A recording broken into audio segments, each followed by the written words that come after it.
तर मंत्री चंद्रकांत पाटलांच्या हस्ते पुण्यामध्ये कोथरूड येथे ड्रग्ज मुक्त अभियानाचं उद्घाटन करण्यात आलं होतं। ड्रग्जच्या विळख्यातून बाहेर पडण्यासाठी मोफत उपचार देऊ असं चंद्रकांत पाटील यांनी म्हटलं। कोथरूडमधील डॉल्बी बंद करायचा आहे असं देखील चंद्रकांत पाटील यांनी म्हटलेलं आहे। ड्रग्ज विषयामध्ये, नशा विषयामध्ये दिवसेंदिवस नवनवीन प्रकार समोर येत आहेत आणि लहान मुलं आणि कॉलेजचे विद्यार्थी त्याच्या विळख्यात सापडत आहेत। सांगली जिल्ह्याचा पालकमंत्री म्हणून सुद्धा मी ते अनुभवलं आणि या विषयातला एक टास्क फोर्स तयार केला आणि दर आठवडा जगात कुठेही असलो तरी त्या टास्क फोर्सच्या बैठकीला मी जातोय। पुणे शहरामध्ये ही चळवळ चालवायला लागेल।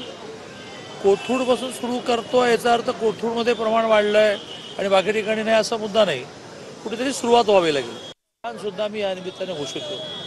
एक फकीर माणूस आहे, माझे आई वडील मिलकामगार होते, इथपर्यंत तुमच्या आशीर्वादाने आलो तर माझं काय कोण काय करणार आहे, त्यांना कोणाला काय करायचं ते करू देत। पण मी कोल्हापूर जिल्ह्याचा पालकमंत्री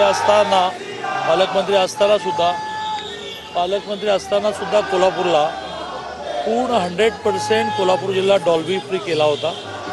आता मला पुण्यातही ह्या विषयामध्ये उतरावं लागेल, त्यामुळे आम्ही सगळेजण लढणार।